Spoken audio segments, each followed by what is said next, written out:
racism. What?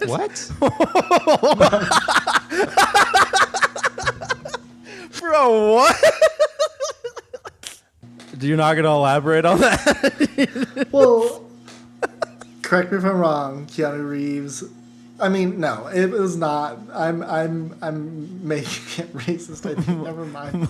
Cut this out. Cut this out. Bail.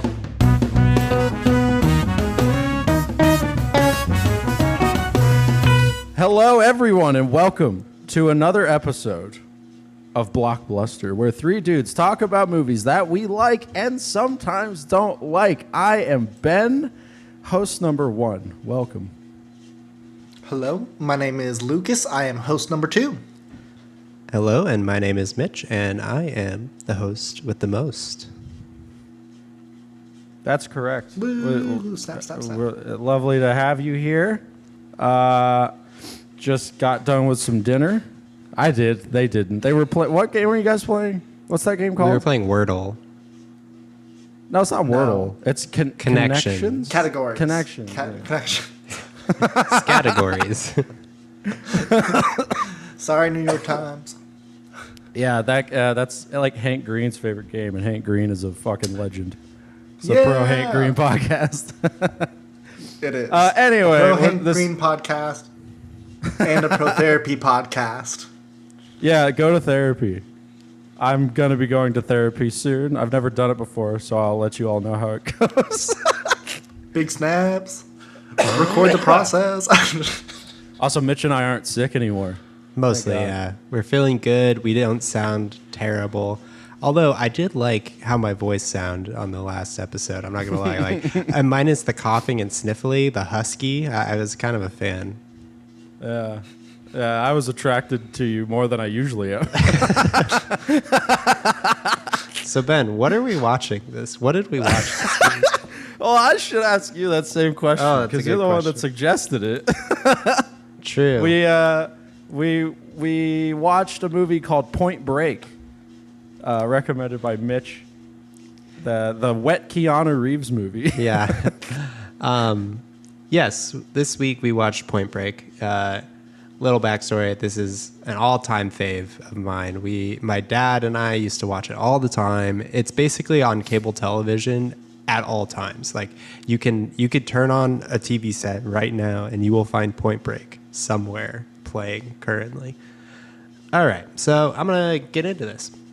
Point Break, released in 1991, directed by Kathryn Bigelow, and was written by Rick King and W.P. Peter Iliff. Johnny Utah, a fresh-faced FBI agent played by Keanu Reeves, is chasing down a group of prolific bank robbers known as the ex-presidents. He goes undercover amongst a surfing subculture of Southern California after his veteran partner Pappas, played by Gary Busey, lets him in on his leading idea that the ex-presidents are indeed surfers. Action, romance, and one-liners follow in this quintessential 90s flick. Hold on, you said 1991? We didn't watch the 2015 version? Oh, don't even play with me. I'm kidding. Fuck off. But now I do want to watch it now that I've It's seen so the original. bad. It's so bad. It's not even Yeah, worth it. I I've haven't heard. seen it. I don't think I want to see it. Well, boys, now that we've gone into that, perhaps we should shell out some subtitles or a marquee, if you will, for the film that we just watched. Yeah. I'm really proud of mine. It took me a while to come up with it, but I'm proud of it. Point Break. The surf may be up, but Swayze's going down. Ooh, that's good. I like that. That's good. That's professional. Mine's a little bit of a longer one, so buckle up, y'all. Strap in. But it is true and genuine. Point Break. The movie that teaches you young, dumb, and full of cum is actually a reference to a movie. That's pretty good. Learn things every day. Was this movie the genesis of that phrase? It must be. Or I don't. It could be. It could not be. Who knows? Because I'm not Maybe Googling it's that. Culture is constantly eating I'll itself, Google so who it. knows? That is true. Culture is a cannibalistic monster. Yeah, it is the Ouroboros. Mine is Point Break, a really long and sexy Red Bull commercial. Yeah. Yeah. How it feels to chew 5 Yeah, true. All right, boys. What are your initial thoughts on this Kathryn Bigelow feature? Kathryn Bigelow directed it. That's the first thing that stood out to me. I knew Kathryn Bigelow from 2 specific movies, Zero Dark 30 and The Hurt Locker, which are nothing like this. not in any way, shape, or form, except like they're pretty hyper masculine. You know, they're all pretty masculine forward. Zero Dark 30, not so much. I will say, Point Break specifically, I was pleasantly surprised. It is not at all what I thought it was going to be, and there's actually a lot to chew on here. Both from a filmmaking approach and from like a narrative sort of like philosophical approach. There's a lot to chew on, a lot more than you would imagine from a movie where you get like 5 solid minutes of Keanu Reeves in skin-tight swimwear footage. His ass looks really good. But what did you think? What do you mean? Like, did you like it? What I thought. Yeah, I liked it. I enjoyed it significantly more than I thought I was going to. I enjoyed it differently than I thought I was going to. I thought it was just going to be a romp. It is kind of a romp, but it is sort of forward thinking. I think it has a lot of progressive things to say about masculinity. In a Fight Club sort of way. You have to dig them out. We'll get into it. I liked it. I liked Point Break. I thought it was dope. I liked how homoerotic it was. Very Top Gun vibes in that way. I love the director. Also, yeah, was surprised to find out that they did Point Break as well. I went into it being like, this is going to be an action movie. I'm not the biggest fan of action movies in general. I think I'm also, I don't know. I'm somebody who is just like deeply and utterly damaged, and I need complex trauma in my movies. So, it felt like, junk food, and not like, ooh, anything crazy delicious like a Takis or a Flamin' Hot Cheeto, but more like a Ruffle, it's classic. She's here. She's salty, but that's it. But empty calories. Yes. Yeah. But, it was an enjoyable experience. I do think that I would have enjoyed it more if I had watched it when I was a kid or when it originally came out in the 90s. Yeah, I mean, my feelings on the film, I mean, it's an absolute classic for me, and I will put on my rose-tinted glasses at all times. That said, I think to watch this movie, like, probably 100 times in my lifetime, like, there's something there. Like, there's quality to it. It's not just the tingle feeling of watching it with my dad and enjoying it deeply as like a bonding film among other bonding films, Lord of the Rings, the Harry Potter movies, like these very formative pictures in my youth. I just think it's a hoot. So yeah, I've always had a great time with it, and I've only feel like as I've grown, my love of it has grown with it as I've kind of put on those film analysis goggles and stuff, as I like to say. These types of movies are so much fun. They're so much fun because they're designed to be fun, but there's actually a coherent, like, nuanced narrative underpinning it all. It's it makes you seem like a fucking whack nut when you try to tell people like the deeper meanings of like what Point Break has to say about masculinity, but it's true. I will say I just wanna preface my opinion on it on like I do recognize like objectively I think it is better than what I will rate it, and I really did want to like it, and I didn't hate it, but it never set sail. I mean, Keanu Reeves was like the hottest he's ever been on film in there, so good for him. It's so hot. So hot. Patrick Swayze too. I mean Patrick Swayze's been hotter in other things, but still he was great. and there were some good themes. But I am curious. I might have missed some of the ideas on masculinity. I think I saw some of the narratives or sub narratives around like capitalism. So I'm very curious to hear, your guys' take. Well, boys, should we get into the sauce? Yeah, let's get into it. Let's do it. All right. I'm going to skip the title and credit sequence. I mean, it's not really that important. Fine. Okay, I won't. It's a little hot and sweaty, but Okay. So we open. Well, you have the two main characters of the movie I who understand. are archetype. I understand. Associating with water. Okay. I will just cover it then. Jesus Christ. We open on our two main characters. In symmetry, we have Johnny Utah presumably doing some kind of weapons test or weapons exam in the rain, taking down bad guys with a shotgun and a pistol. It's soaking wet. And then inversely, we have Patrick Swayze, Bodhi, surfing it up, like majestic, soaring music. And you have these two dudes who are soaking wet. Who are So covered in water. Immersed, you might say. And they're so hot. Oh my God, they're so hot. One of my subtitles I was considering for this film was, why is everyone in this movie so hot? Well, because it was the 90s. Yeah. It's also why we're viewing the FBI in a good light, because it was the 90s. Yeah, exactly. Yeah, the 90s when everybody was hot and cops were right. Yeah. Okay. All right. So I'm going to cut in. We are introduced to Special Agent Johnny Utah, a fresh from Quantico FBI agent on his first day in the LA bank robbery unit. We are also introduced to his boss, Harp, who is an asshole. Yeah. Played by John C. McGinley, who is such a fucking good actor. I love that guy. And all the roles he does, he's like geeky, but not really. And then this movie, he's very angry all the time. Every single time he's on screen, he's fucking mad. His character is endlessly quotable.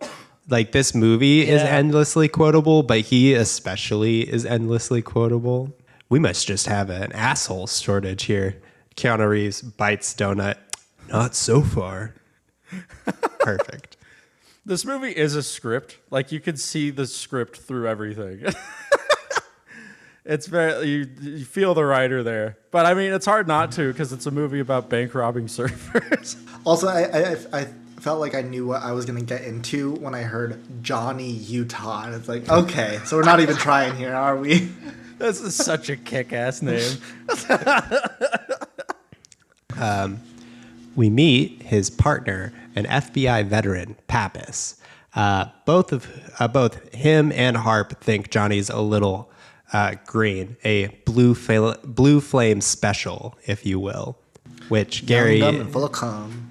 Yeah, young, dumb, and full of cum. Also, Gary Busey, so good as Pappas. Perfect casting. This is canon for the podcast. Mitch loves Gary Busey. Oh yeah, mostly because of this film. He's a Busey fanatic. What the hell is a blue flame special? Like, you're not a normal flame, you're blue, so you're special. I think that's the idea. No, there's got to be something more to it. I'm sorry, Mitch. Your little pilgrim eyes. No. We have access to the internet. Young people, preferably in their 20s with lots of energy and no kids. There's a term VCs use for their ideal investment candidates. Oh, so this is a Wall Street thing. Okay, great. Yeah, in these two scenes of character introductions, you instantly get introduced to the mood of the movie. You can't just have two characters meet each other in a subtle way. Nothing's carried subtly. The characters are shooting back and forth lines that are clearly written by a script writer. They're not even trying to sound natural. In Gary Busey's introduction, they're like at the pool throwing bricks in the water for all the cadets to like jump in and grab them while blindfolded for some fucking reason. But it ends up clearly just being a plot device so that Gary Busey can put a blindfold on and then talk shit about his new partner when his new partner shows up. I've been in the line of duty for 22 years, and I still have no idea what a blind man fetching bricks from the bottom of the pool has to do with being an FBI agent. This movie was directed by Kathryn Bigelow, but it was produced. The executive producer, one of them, was James Cameron. And I think bits and pieces of James Cameron kind of come out in scenes like that. They were married at the time, James Cameron and Kathryn Bigelow. Oh, really? Yes. Ah, interesting. We then are introduced to our antagonists, the ex-presidents. Nixon, Carter, LBJ, and Reagan are a skilled group of bank robbers disguised in suits and Halloween masks who have held up a local bank. How fun. Like, let's do that, y'all. That sounds great. I'm implementing our own plan of deregulation. Yeah, I love that line. What a hoot. That would be a lot of fun to do. You both have mentioned that this movie has criticisms of capitalism in it. I didn't pick up on that at all. At all. Well, we can cut into it a little later down the line, but Bodhi is very distinctly anti-capitalist. Like his speech he gives later in the film and his motivation for what he's doing. Well, he's anti-establishment, probably anti-capitalist by proxy. But I mean, he's kind of just like Tyler Durden. He's Tyler Durden brand of anti-capitalism, you know? I don't know. I think that the ex-presidents, it's like this anti-capitalist sentiment of like, let's steal from the rich to go surf and live our life and find our soul, bro. Like, yeah. I guess it is more a feeling of like a de-shackling. It's not necessarily anti-capitalist. It's more they want the freedom from the system. I think maybe perhaps it's more anarchical than anything. Yes. If you cut into it, I guess more. Yeah, they're not stealing from the rich to give to the poor. They're stealing from the rich to fund their surfing vacation. Yeah. Which so they don't have to follow the rules. Understandable. Yeah. I like these guys. As a connoisseur of bank robberies, I'd like to rate this bank robbery. I give it like a 7 out of 10. It's terrible bank robbery. They have a horrible plan, but the fact that they're wearing presidential masks and the fact that they keep doing rapid fire presidential memes, and the fact that on their way out, one dude pulls his pants down and slaps his ass for the camera. Bumps it up a few notches. Like, they clearly rehearsed. They put some time in the studio to make sure it's right for, film day. Utah and Pappas work the scene and the drop car. And after some cajoling from Utah, Pappas spills his theory that the ex-presidents are surfers. I'm sorry. I don't want to be a negative Nelly, but like, if you had this idea, why haven't you explored it until the blue flame comes along? Because that's part of the narrative, and I haven't fleshed this idea out yet. But it's because Gary Busey's character is old and docile and domesticated. He needs to. It's the same thing as like chasing a wave. Right? To chase a wave, you have to immerse yourself in it. You have to be ready to die. You can't be shackled by anything. And Gary Busey, he's like, now I have to do work? Like, I don't want to do work.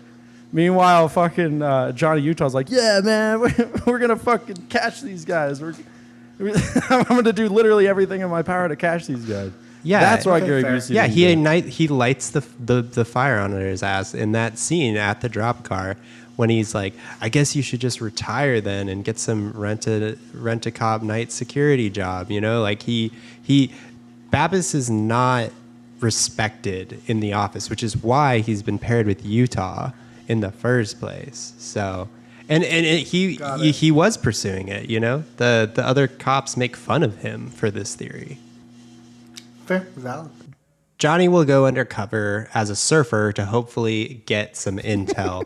So they kind of go down to the pier, buy a shitty surfboard, put him in a wetsuit, and Gary Busey's like, go on, man. Just go off and surfing. How hard can it be? So Johnny tries to go surfing. He nearly drowns, but is saved by Tyler, a local surfer girl, played by Lori Petty. Okay, I know Lori Petty from Orange is the New Black. I have not seen her in, I don't believe, anything else, so it was cool to see her in her younger years. I think we start to touch on ideas of identity at this point, which is a theme throughout the movie. And like, when you try a new thing, when you try like to immerse yourself in a new hobby or a new interest or a new identity, you kind of do feel like an undercover cop creeping into an environment that you don't belong in, right? Yeah, for sure. But Johnny's character is admirable in that respect because he does not give up. He will not take no for an answer because he wants to get these guys. What is it on the beach? Like he almost drowns, and then Tyler saves his life, and she starts giving him shit, starts yelling at him, berating him. You could have died, you idiot. Stay on the shore. You don't know what you're doing.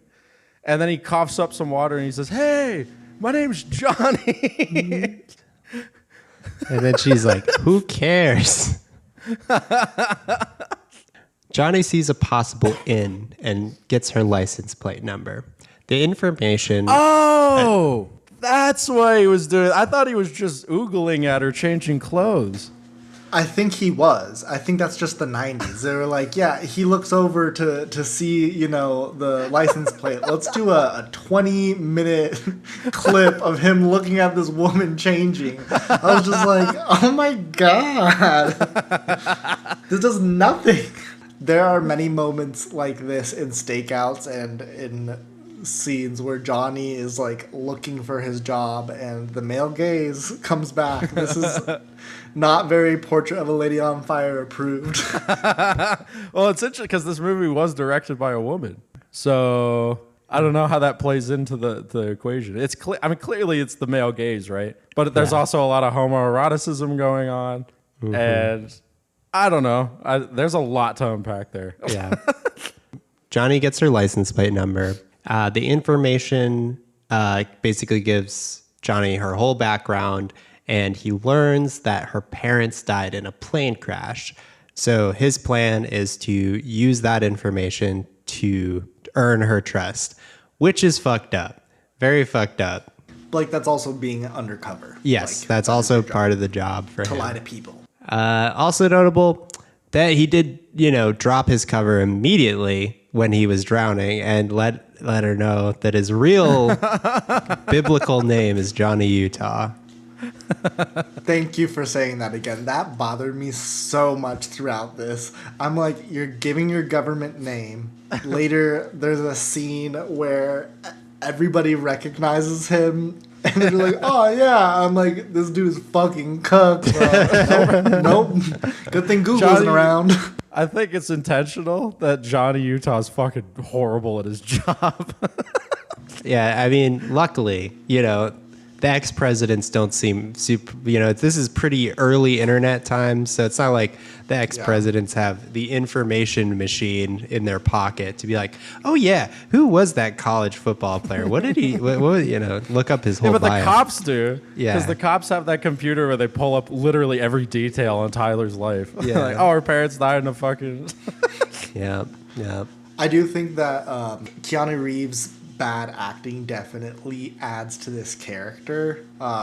I thought it was going to bother me a whole heck of a lot. I was like, no, this is perfect. This is like... I agree. And I think that qualifies as good acting. And I think this is something we should talk about for a second. Because I saw a lot of reviews online. A lot of critical reviews of this movie. And one of the main threads throughout all of them was the acting in this movie was terrible. And I could not disagree more. I think this is one of Keanu Reeves' best performances. I think all the actors knew exactly what kind of movie this was, and I think they played into it perfectly. Yeah, in a way, Keanu Reeves' casting for the time and the place is just perfect. Like, for a guy who's very self-aware when he's reading the lines, makes him feel out of place in all the positions he's in this film. It also adds to the comedy. Like, this movie's very funny as well. It's goofy.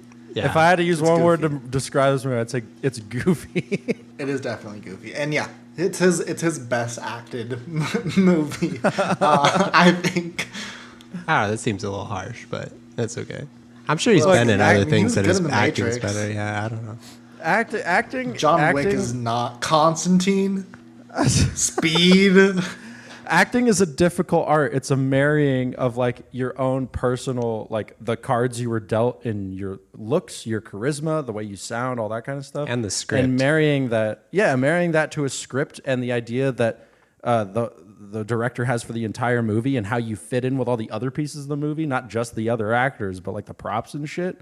Like it's a very tricky art, and it's not just as simple as like Keanu Reeves sounds monotone when he speaks, ipso facto bad actor. Like dude fits in certain situations, and he fits in perfectly here.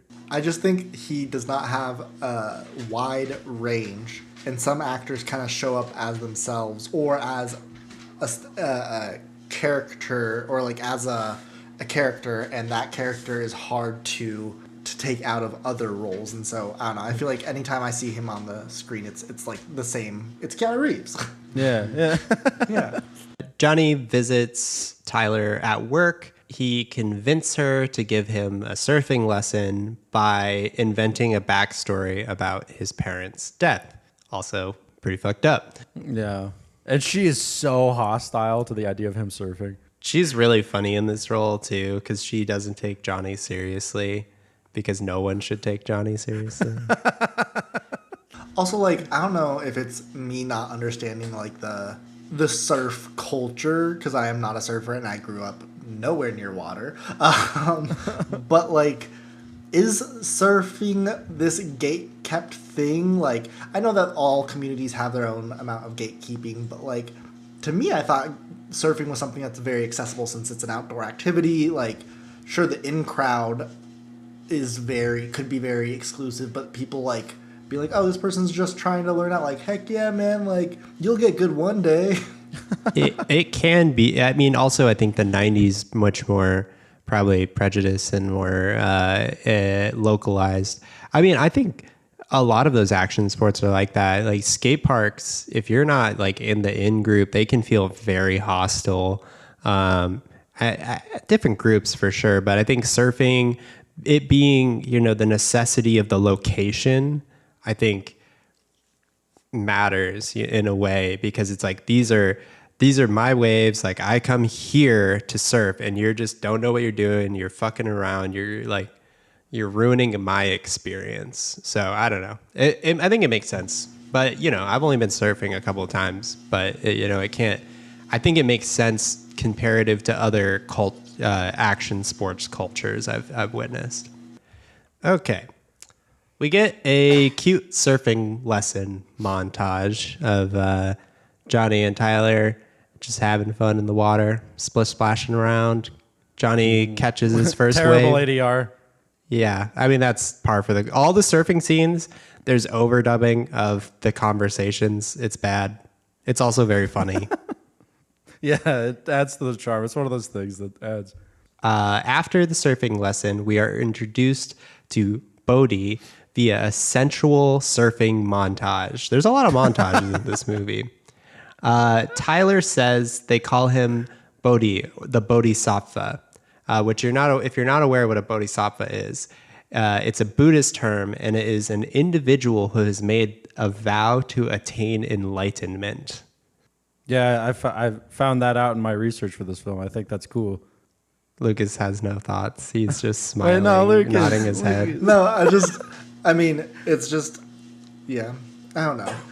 Very typical of like white hippies or white people to appropriate the Hindu and Buddhist sort of culture. But that's not for me to say really, because I don't know what I'm talking about. It also is a good, interesting character trait in that he clearly like chose that name, or it was given to him by his community, which is kind of interesting. It makes sense because he does sort of have this shamanistic role within his in-group.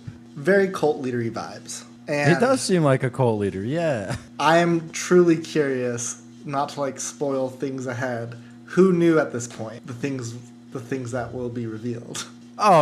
Instantly.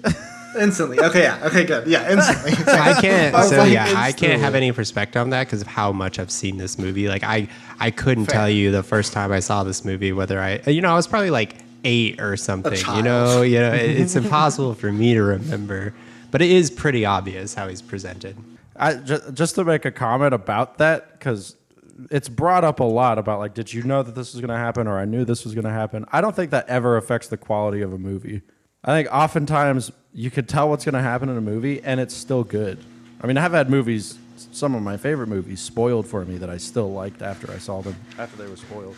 I think that telegraphing matters, like how if the movie keeps playing like you, the audience, shouldn't understand the implications, then it becomes irritating.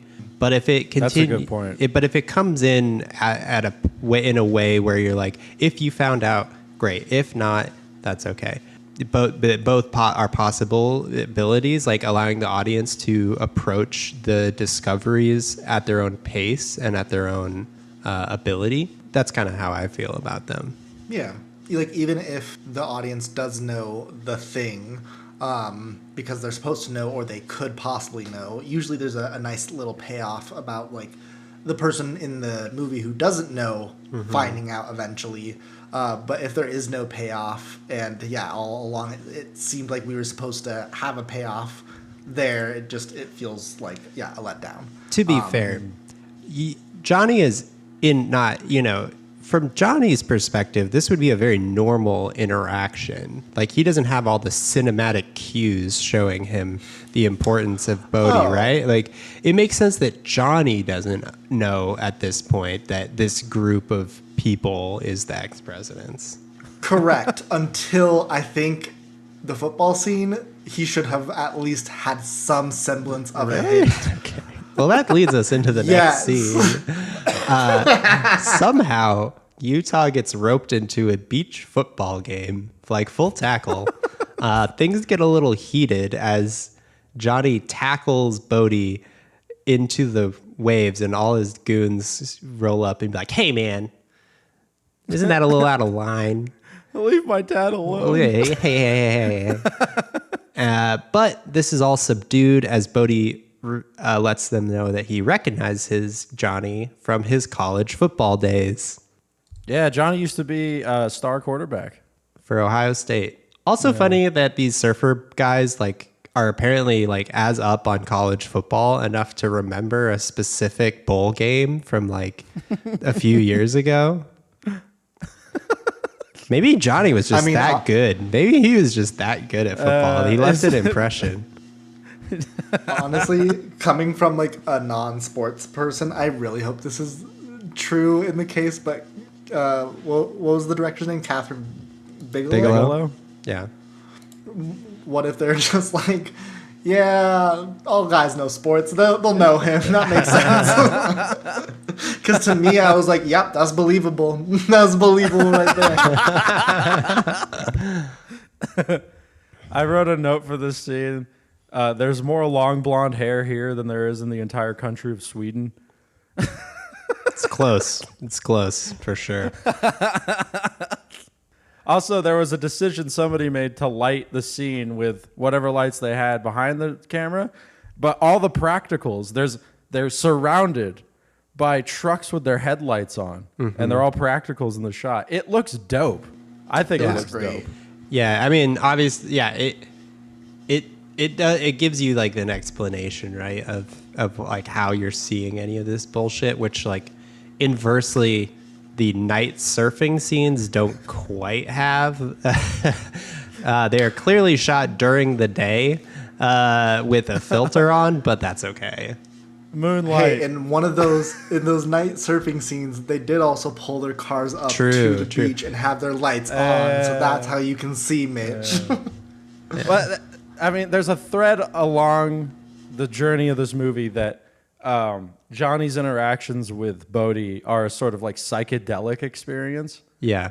And the way that this scene's lit, it feels like he just entered the fucking Thunderdome or some shit. Yeah. It feels similar to an arena, as if he's gonna grab a weapon and start fighting for his life or something. Utah and Pappas get torn a new one by Harp.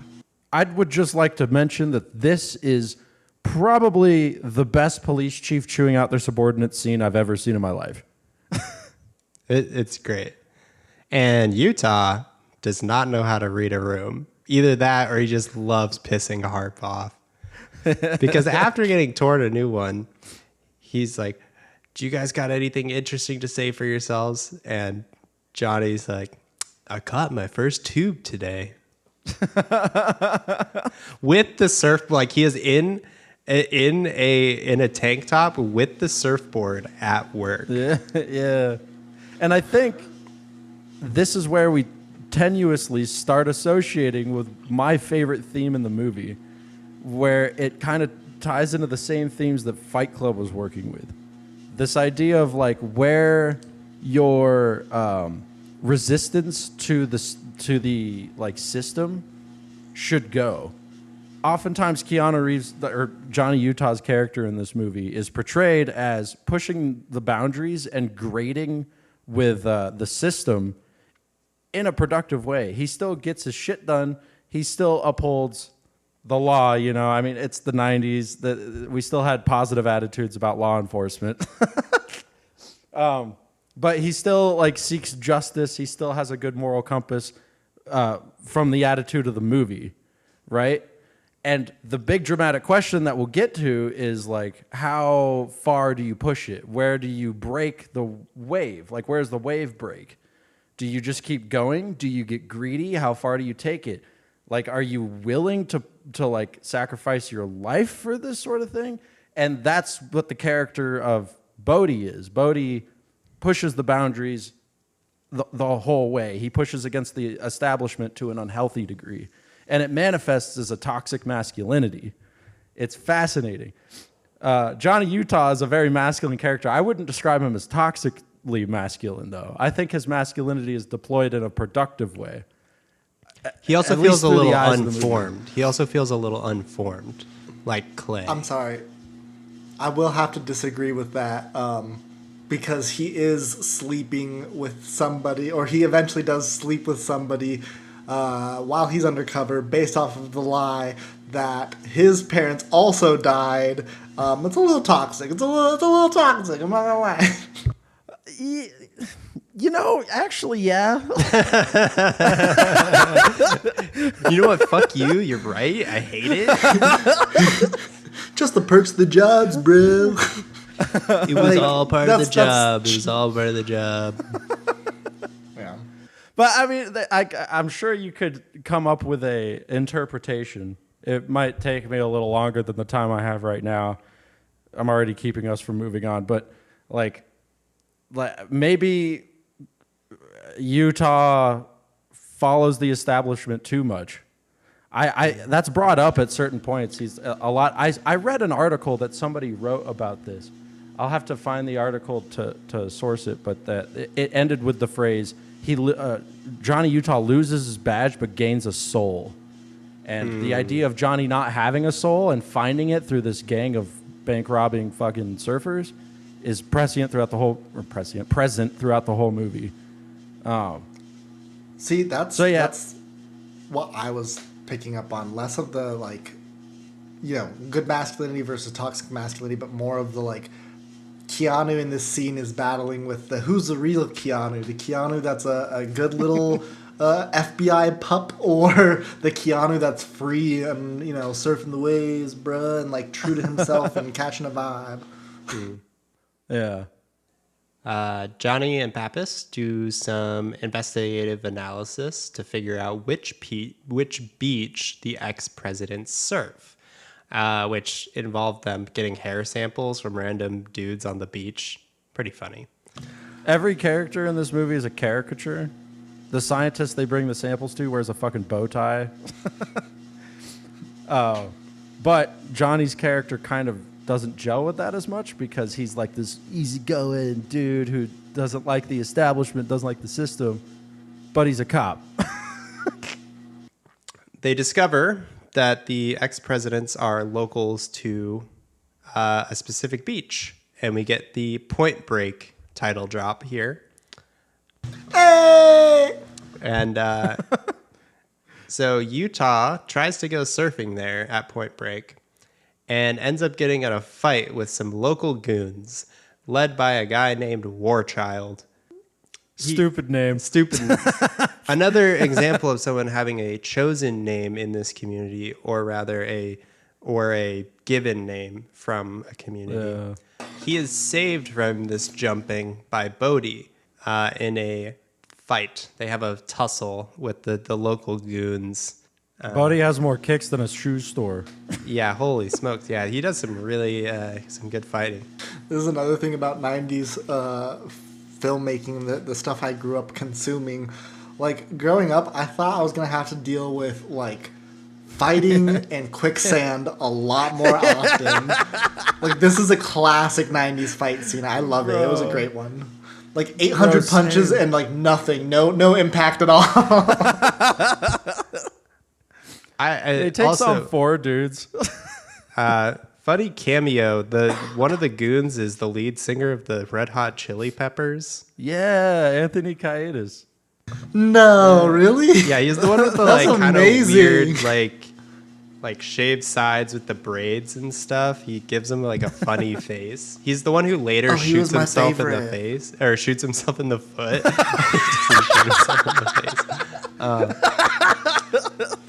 Also, one of my favorite things is when Johnny's getting his ass kicked before Bodhi gets there. Pappas is radioing him, and he's like, "Johnny, come in. You better not be trying to pick up any babes." Yeah. He's like, meanwhile, he's getting wailed on over there. So after the fight, Bodhi walks Johnny to his car, and after dropping some surfer mysticism about losing yourself and finding yourself at the same time, he lets Johnny know that he's having a party later and that Johnny should come. Mm-hmm. Also, before that happens, like you said, Gary Busey's character says, "What the fuck's going on? You better not be trying to hit on any babes." Gets out of the car and runs over to go check on him, and runs into him as Bodhi and him are coming up the stairs. And you could tell, like, he recognizes him at first, but then he plays it like he doesn't and says, "Hey, I'm looking for, like, my son. Have you seen him? He's about this tall." He's like, "No, bro, I haven't." And Gary Busey is immediately solidified as a fucking MVP. He's a real one. Mm-hmm. He played that perfectly. He does it like a couple of times in the movie where he has to play off like whatever he's doing as a cop. It's like, "You seen a little dog over here?" Or, "Do you see a kid running with a car stereo over here?" He's just got he's dialed in. You know, you can tell he's been around the block for 22 years. Yeah. Now, the fact that he was, like, radioing him, and you probably would have heard that on both ends, like, that's one of those things where it's like, okay, suspend your disbelief. This is Hollywood. This is a movie. You can turn the radio volume down. Yeah. Like, Johnny probably had his radio, like, way down so that he could do the whole... Because you saw him, when he was radioing him, he had it, like, under the towel or whatever. But I don't need to defend, like, every little thing in this movie. It's not important. No. It's... And I'm not even trying to say I have an issue with that. I don't. This is one of those things where you're watching a movie and it's like you're watching a movie. Everything is not real. Like, suspend your disbelief. Yeah. Enjoy yourself. By meeting Warchild and his crew, Johnny thinks he may have found the ex-presidents. He gets the list of their past priors and is convinced that they should do a stakeout of that house, and they get a warrant to do a planned raid in the morning.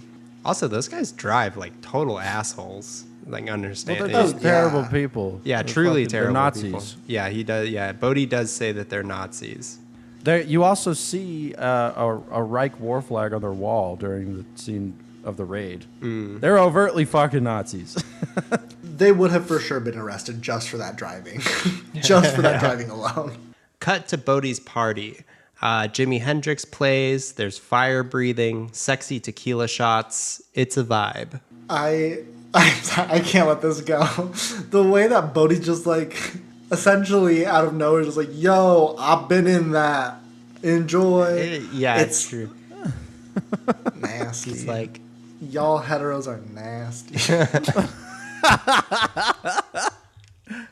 I do think, as disgusting as it is, it plays a narrative role here. because like Bodhi, Oh yeah. again, toxic masculinity. He brags about like sleeping with this one girl and like being and sharing time with her and that kind of stuff, as if he wants it to mean more than it actually does. But later on in the movie, you could tell that he's jealous of the fact that Tyler actually has feelings for Johnny. 100%. At a fire pit, we are introduced by Bodhi to the idea of a 50-year storm at Bells Beach, Australia.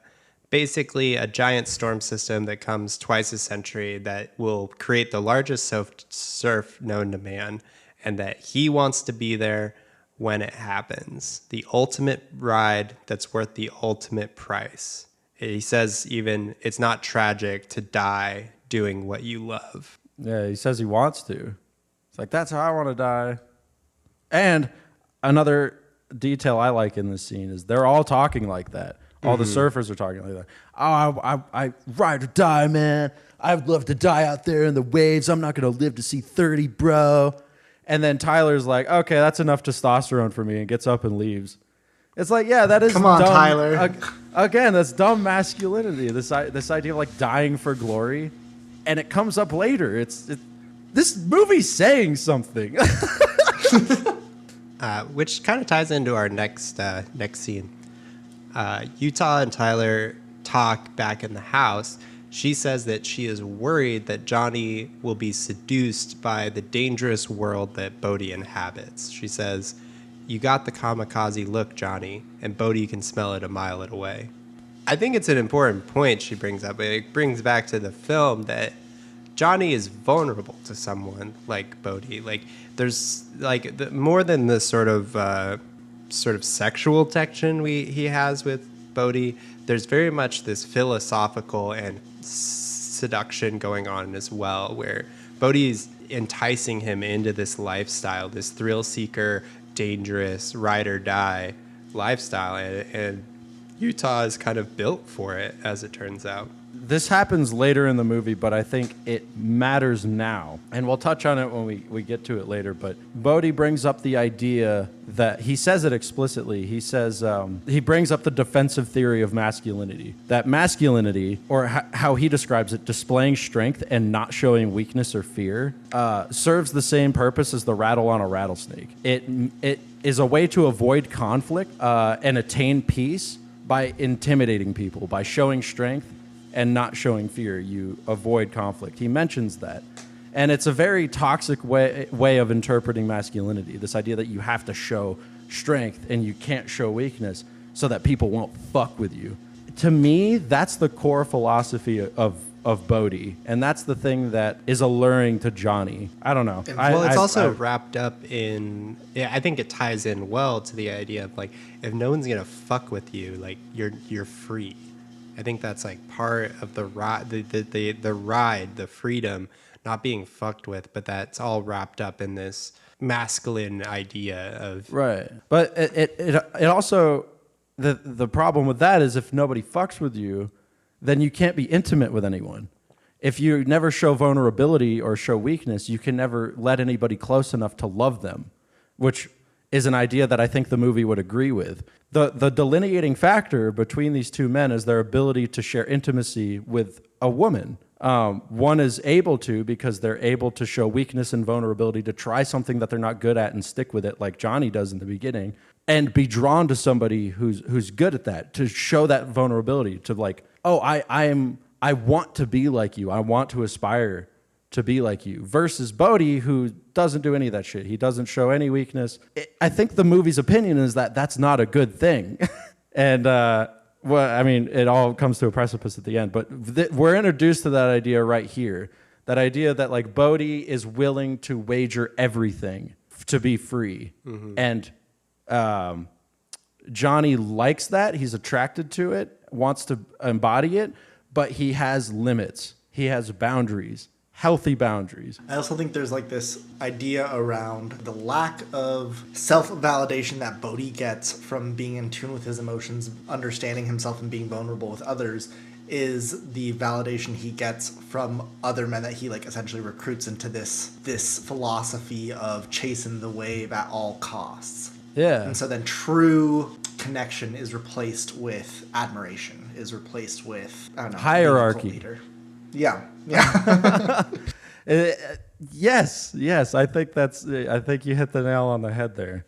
I think oh my God, that plays into the fucking ending of the movie, because as all the people who aspire to be Bodhi drop like flies, he sheds this fucking shell. Dude, this movie's great. New rating unlocked. Holy shit, bro. We get our night surfing montage, which Johnny is transformed by. He feels the spiritual part of surfing for the first time, and this is no longer just part of the job. Him and Tyler presumably have intimacy on the beach. They wake up. This has made him very... By have intimacy, you mean have sex? Probably. Like, it could have... It's not explicit as far as, like... they just wake up, like, undressed on the beach. Like, you don't know what they did. Yeah, that's true. This has made him late for his own raid, however. So he kind of has to haphazardly get to his own raid on Warchild's place. Okay. Again, movie, suspend your disbelief. I understand that. But what undercover cop is a part of a raid that isn't the very end where they reveal, like, no undercover cop would be a part of this because they would possibly reveal their cover. Yeah. So the raid happens. Both Pappas and Johnny nearly get smoked. It's a pretty intense fight scene. There's so much shit going on. Yeah, there's like people are shooting themselves in the foot. There's ladies taking the shower, like trying to beat up Johnny. There's a guy, one of the guys like tries to use his girlfriend as a human shield. It goes off. Yeah, Johnny is almost killed by a lawnmower. Here is a excellent script writing decision, and I love the writing process of movies, so I have to shout this out because I think it's excellent. Johnny goes up to the building, and the plan is that Pappas is going to pretend like he's looking for his dog, knocks on the front door, and tries to figure out what's going on there. If he can't get in by sweet talking, he's going to flash his badge and bust in, gun drawn, right? Johnny's at the window, and he has a little mirror stick that he can use to look into the window. While that's happening, the neighbor turns on their lawnmower and starts mowing their lawn. Johnny then realizes that they have a bag of guns. They have every single gun on Earth in this bag, locked and loaded. And they're all super excited to use them. So Johnny gets his radio and radios the two other guys that are there with them and says, hey, don't let Pappas go into the building. They have a shitload of guns and they're going to kill him the second he flashes his badge.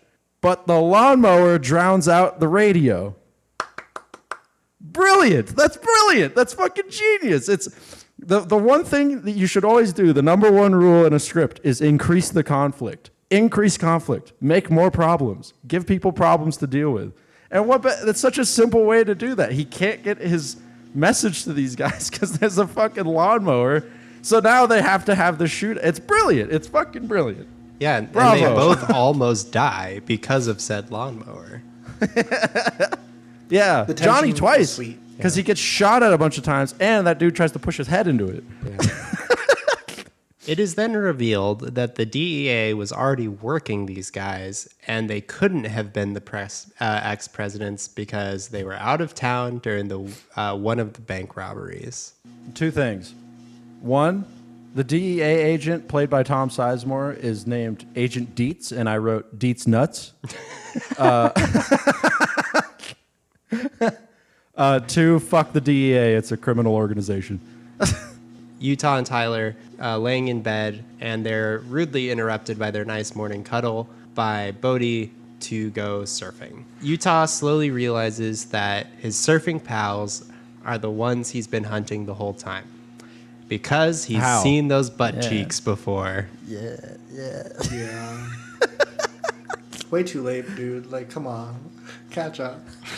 I also like that in that scene, is it Tyler, bro. You watched the whole fucking movie. I'm not good with names. I'm better with faces. Tyler, I like how she says, "Oh, is everything all right? It looks like you've seen a ghost." Same sort of thing that Gary Busey says to Keanu Reeves. These people, the ex-presidents, they go in, they rob a bank, and then they disappear. They're like ghosts. That's how he's supposed to recognize that they're the ex-presidents is like that, and then he gets this like flashback or whatever. But it was the butt cheeks. Oh yeah. He spills the beans to Pappas. He apparently followed Bodhi and saw that the boys are all packed up. They're going to do one last job before they get out of town for the winter, which we didn't talk about, but the ex-presidents that's part of how they figured out that they were surfers, is that it's strictly summer dates that they're doing these bank robberies. It's a nice summer job. Earn some extra bucks. Pappas and Utah stake out the bank that Bodhi visited. That was part of the intel. And they somehow missed the ex-presidents making their entrance into the bank. No, not somehow. So they miss it because they're in the car and Gary Busey's lazy. And he tells Utah, hey, there's a sandwich shop down the road. Go get me some sandwiches. Yep. And Utah agrees. Now, this is one of those dumb things, but like the guys that they're tailing know what Utah looks like. So why the fuck would Utah be the one to go get the fucking sandwiches? It's the dumbest thing. Thank you. From here on out, I feel like all I could think of was Johnny Utah's cover is blown. Why are they doing this? It's going to blow his cover. The fuck?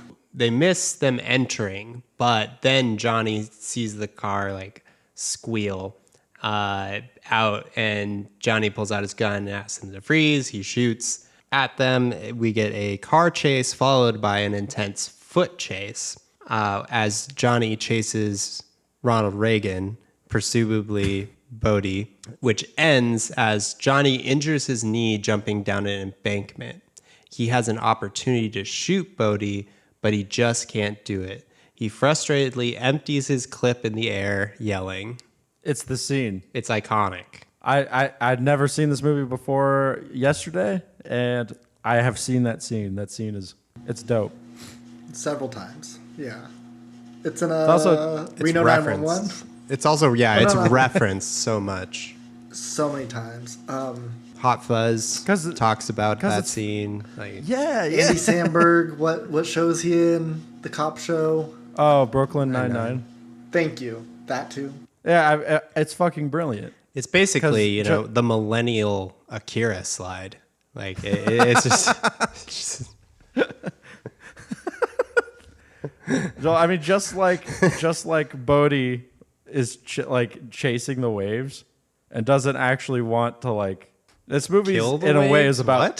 Sorry. No. Just let me cook. This movie in a lot of ways is about thresholds, right? Bodhi's character doesn't really. He mentions this later. In fact, I think it's the next scene. He talks about we don't rob banks for the money. We rob banks because we stick it to the system, right? It's not about the result. It's about the journey. Mm-hmm. Another way of saying that is it's about the chase. It's not about the catch. And that's what Johnny's doing. He doesn't want to catch him. The second he shoots him, it's over. He doesn't get to chase him anymore. That's what he wants. He wants to chase him. I mean, there's probably also he likes the guy. He wants to be like him. But I think they kind of go hand in hand.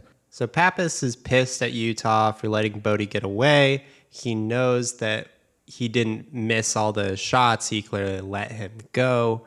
We're then followed up by a scene with Johnny and Tyler in which he really wants to tell her the truth, but doesn't know how and isn't able to, which is also kind of funny because she thinks he's about to tell her that he loves her. And she's like, men are so bad at these things. Not right now, when you're ready. Which is funny. That is funny. The other thing that there is some subtext in that scene that what he wants to tell her but can't is that he wants to fuck Bodhi. Tyler, I've been thinking a lot about this, and I've been thinking we should open up the relationship. How do you feel about the number 3?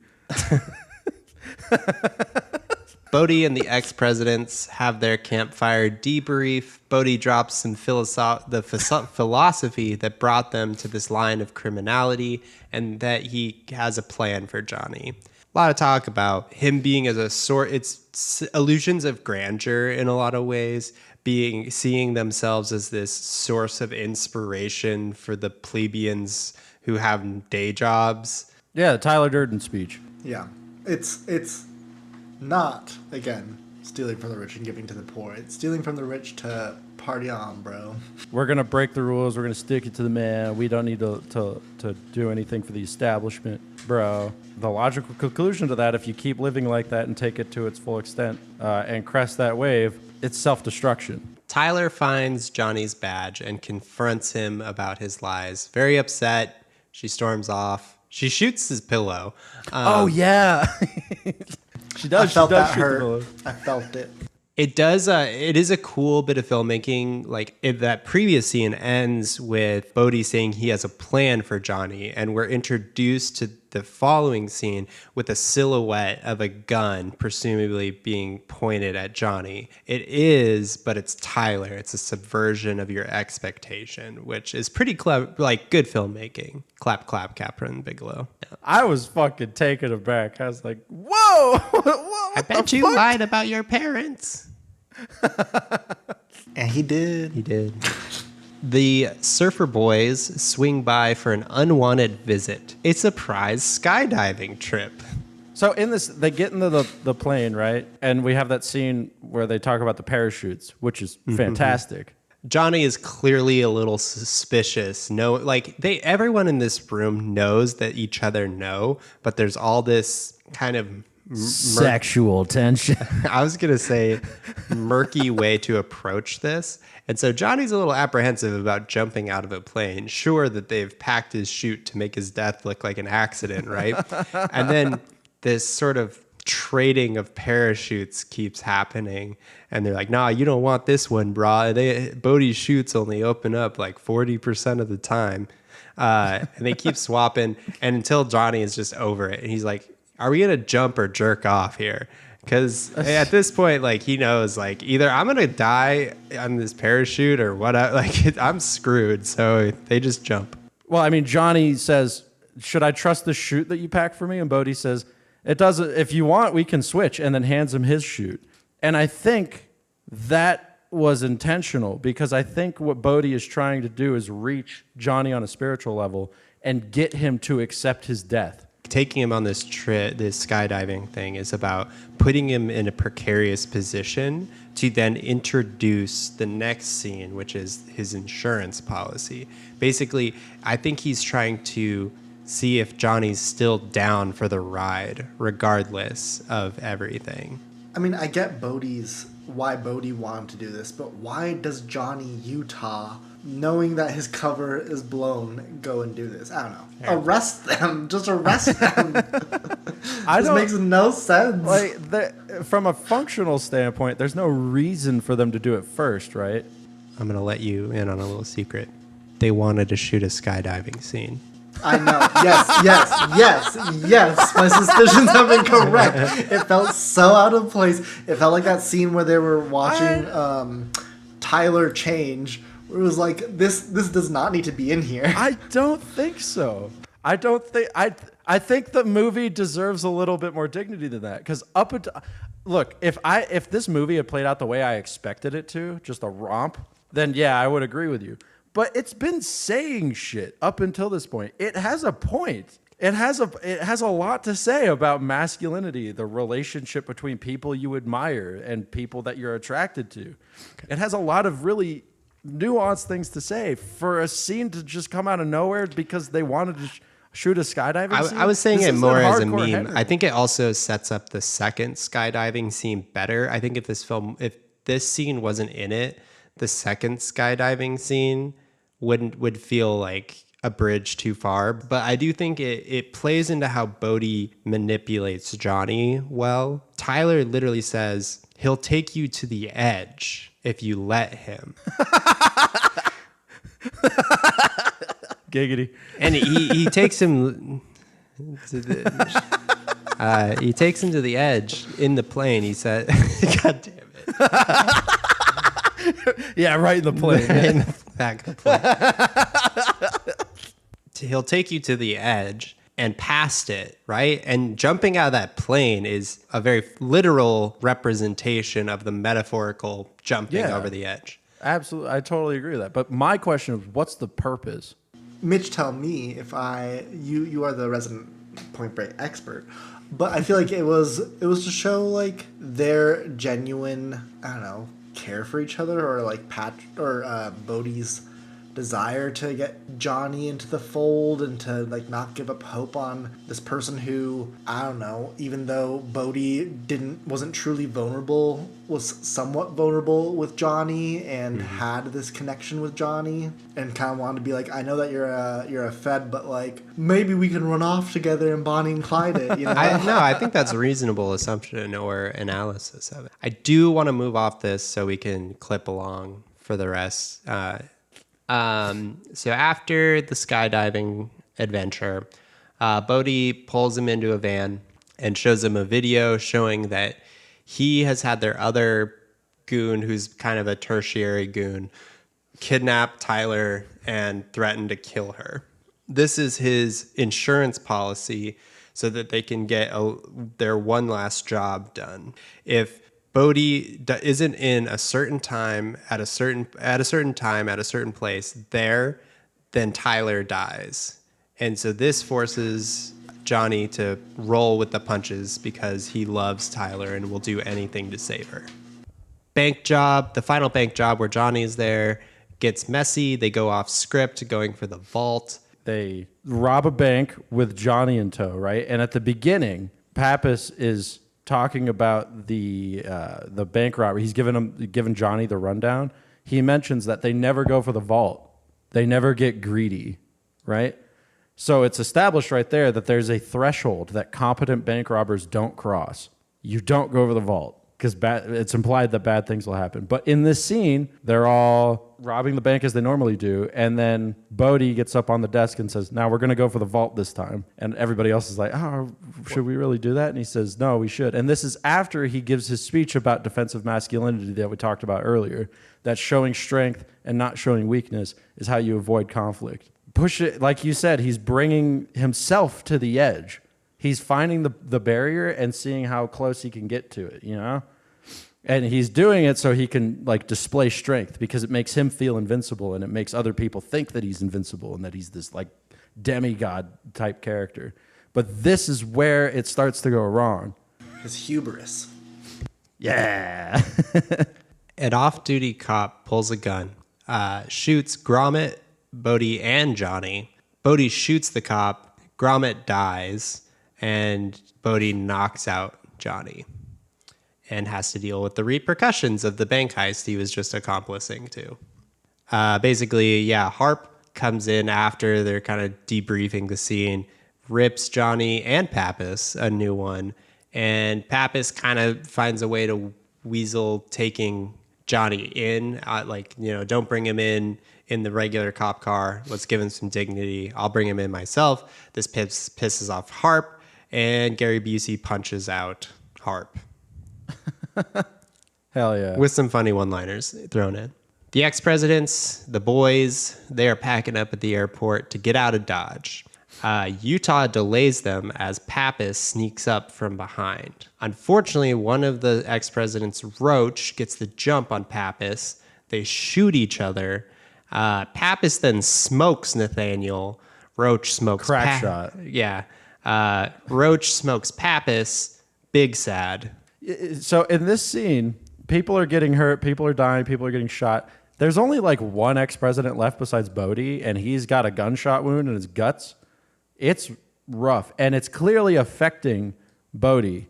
He mentions it before that he doesn't like violence, not just in his speech about masculinity being a defensive mechanism, but also he says it explicitly that he doesn't like violence. He doesn't want anyone to get hurt. But there's a very interesting thing that happens here, because as people are getting hurt, Bodhi commits to this bit even harder.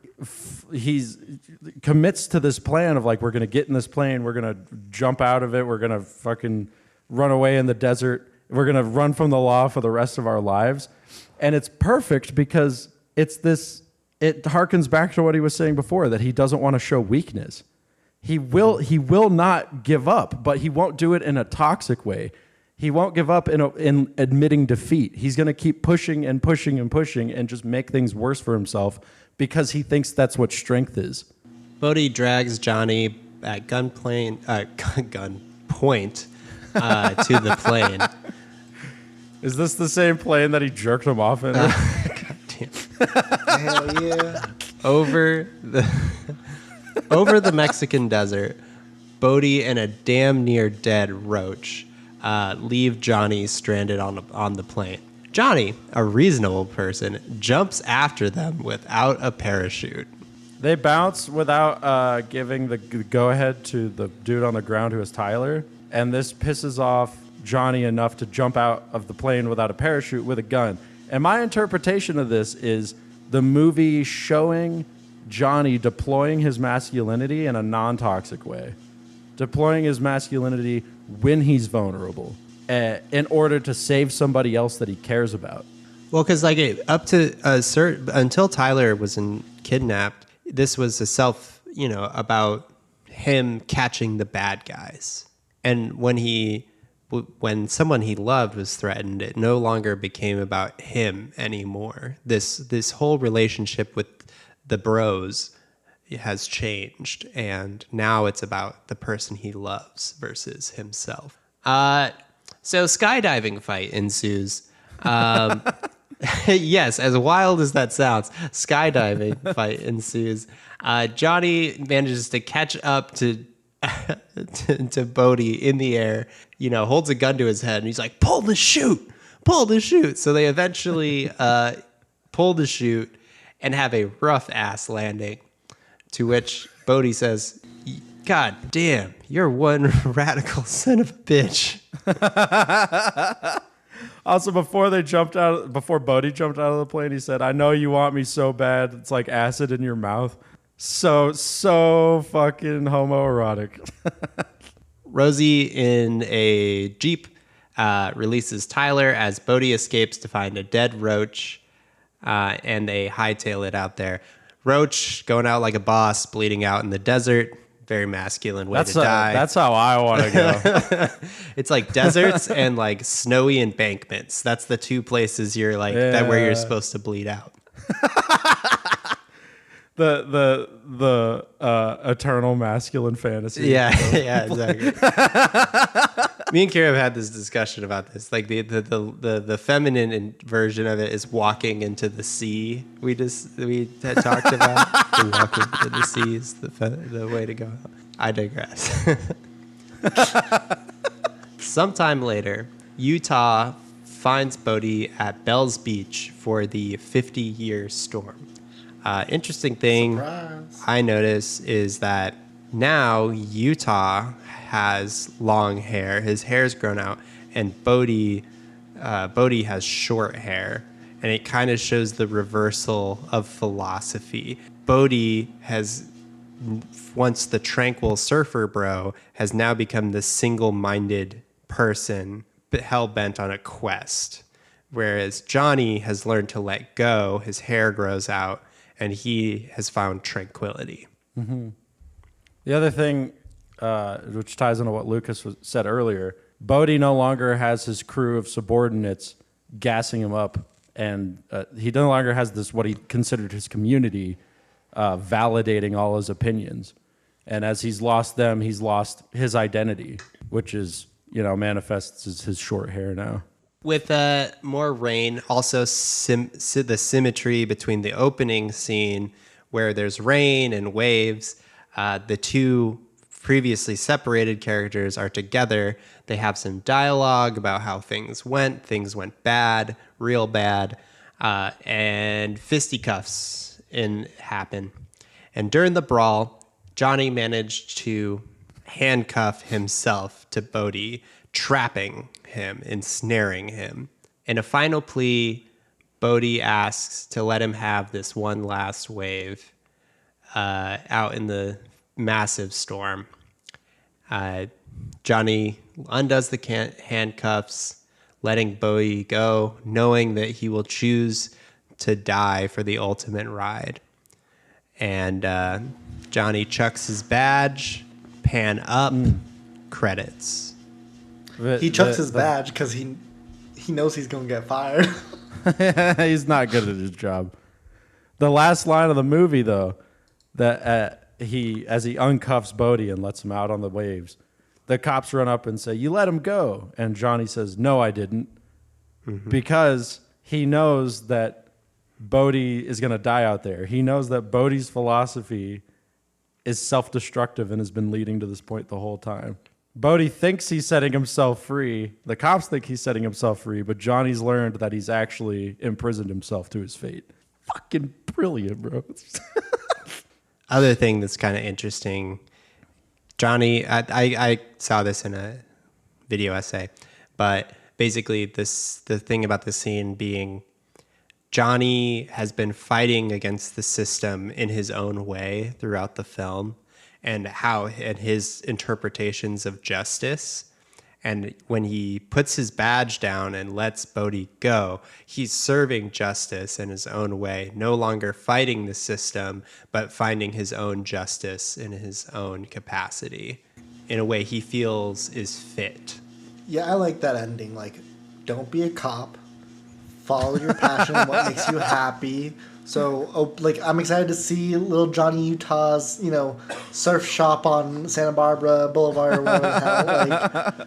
That's a beautiful life for him, and he should pursue happiness and community at all costs. Point Break, wet Keanu Reeves. Not at all what I was expecting, at all. It's part of why I was so excited to show you guys, because I was hoping that it would subvert your expectations, at least somewhat. And with that, I'll turn it over to you two for closing thoughts. I will say it did meet my expectations in terms of being a classic 90s action movie. I thought it was fun. I was not bothered by it, but also it was definitely something that I probably would have fought to continue watching if it wasn't for the podcast. I definitely will say, though, that throughout our conversations, it has grown on me a little more just because of the whole narrative of toxic masculinity. I don't think that I saw that my first watch through. I just saw it more as yeah, Bodhi's pretending he's a good guy, but he's actually the bad guy. It's that's just, that's just 90s movies. That's just villains. They're doing the right thing. But I think it's cool because both are true. And that's one of the video essays I saw talked about is both can be true. It can both be a dumb 90s action buddy cop film and be absolutely just that to you. And it can be a subversive action film, especially at the time it came out, really not necessarily maybe critiquing the genre, but also critiquing the people who love intense action movies, and I think that's fucking cool. Well, I mean, intense action movies have tropes. You can expect certain things from them. You can expect certain themes from them, and I think that provides an excellent platform for the ideas that Point Break is, in some ways, tangentially addressing, and in some ways, overtly addressing. I think, with that said, Point Break in a lot of ways is a really progressive movie, especially for the time. In 1991, I think you'd be hard-pressed to find other movies that were as intentionally homoerotic as this one. Top Gun. Intentional. Yeah. Intentional is a big thing, though, too. Oh, honey, that's intentional. The American public did not take that as intentional, but it was intentional. Just to speak sort of abstractly and in a generality real quick, I agree with the concept that multiple things can be true at once. You get out what you put in, right? And some movies make you think more, and that's partly the movie, and that's partly you, and that's partly the association between the two. But with all that said, I think Point Break offers a lot. I think it has a lot to say. I think it has a lot of legitimate ways of interpreting it that are very, very interesting. And also get to play out in front of this gonzo-ass, whack-ass plot about surfer bank robbers and Keanu Reeves in a wetsuit. Bro, it's wild. It's fucking wild. I read an essay about this movie that apparently was sourced from Birth Movies Death. I don't know. I think that's a film forum. I found it on a Patreon site. But the person who wrote it describes it as a wet Western. And I think that's brilliant. Because oftentimes the characters are like dressed the way you'd find them in a Western, and like black and white. And there's the good guy and the bad guy. But it takes that and subverts it. It's a smart-ass movie. There's a lot going on under the hood that's fun to dig through. But you can just enjoy it as like a 90s romp. I think it's fantastic.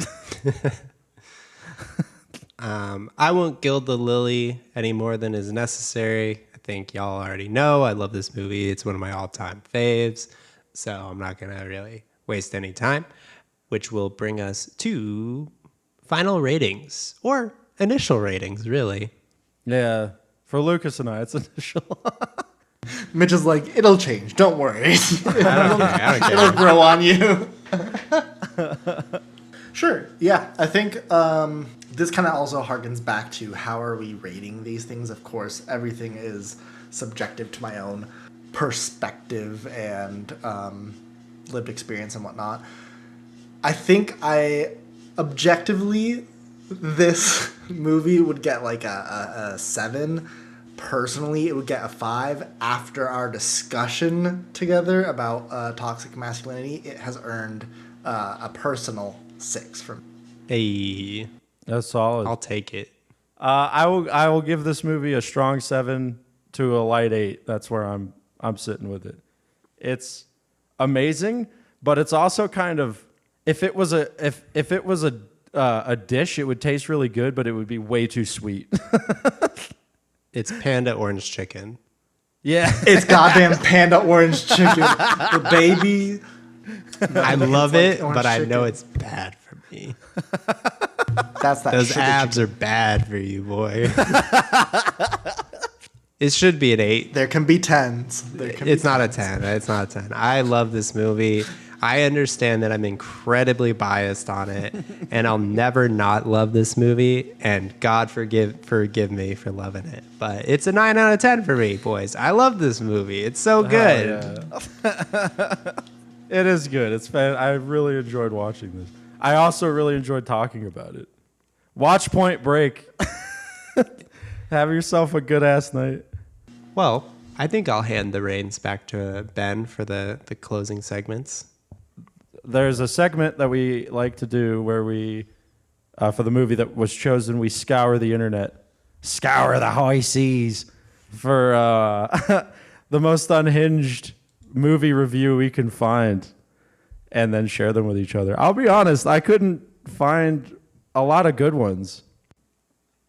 So this comes from Dog on Lion from IMDb. I'm pretty sure he or she gave it a 1 or 2 out of 10. They did not like this movie. And what they have to say about it is, Keanu is always a terrible actor, except when he shuts up, like in John Wick. After they find out their infiltrator is an FBI agent, the crew takes him on a skydiving trip for no reason. Then, said FBI agent follows them on a robbery and takes part in it after being asked nicely with a few motivational lines. Need I say more? This movie should have been a cartoon. It would have been more acceptable. The gall to say Keanu is always a terrible actor except when he shuts up. Damn. Bad take. Fuck you. All right. Mine comes from Letterboxd. It is from Branson Reese. They rated Point Break 1991 1 heart. It's insane that Swayze was such a good actor as he was. Seems like he should have been sort of bad. Nope. He's in full control of his body and he's using it to say things the script is afraid to. Nice. That's a good one. I like that. I want to know what things. Yeah, damn. That's intense. Same here. I wasn't picking up on those things. God damn. All right, so this one I think is categorically like a true unhinged review. I think it fits the bill perfectly. This is from Letterboxd user Catman_JPG. They did not rate this film. They didn't do no ratings. It's just a review. I watched this on acid with some friends in high school. And I was tripping so hard that I thought the part of the movie was the same part of the movie was replaying, and that the cuts and stuff on their faces were bugs crawling on them. I also kept saying, holy shit, it's Keanu Reeves, because I just couldn't believe it was him for some reason. There was also a legit meteor shower that night that even sober people saw. Oh, I love that. I mean, if I was tripping balls the second time that they were skydiving, I would feel the same way.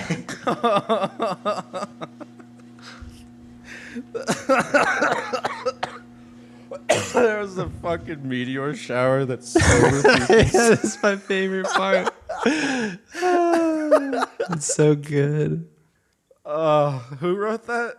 Catman_JPG. Catman. Thank you. For blessing Thanks us. for doing acid. Yeah, that's a good one. Well, we will not be releasing an episode next week because we're taking it off. But this marks the end of our second epoch. For those of you that don't know, epochs are the themes we choose for each batch of 3 episodes that inform what movies we're going to choose. The next epoch, the theme for next epoch, Drumroll, please. is... Yeah, can I get a drum roll? I'll add it in post. Yeah. Fuck yeah. The next epoch is multiverse/time fuckery. No. You skipped an epoch, bro. You did skip an epoch. Oh fuck yeah, sorry. That's a hot. Cut that out. Cut that. Leak. Give me another. Give me Hot another leak drum roll. reel. For the true fans. Give me another Gives you drum something- roll. All right, fuck it. We'll do it live. My brain is fucking mush right now. All right. For the next. For the next epoch, the theme is movies that the recommenders haven't seen. And the first movie we'll be watching for that epoch is recommended by me, and it's Some Like It Hot. It's been on my to-watch list for a very long time. I love Billy Wilder, and I'm very excited to watch it. Super stoked here. Thank you all for listening. Have a good night. Thank you.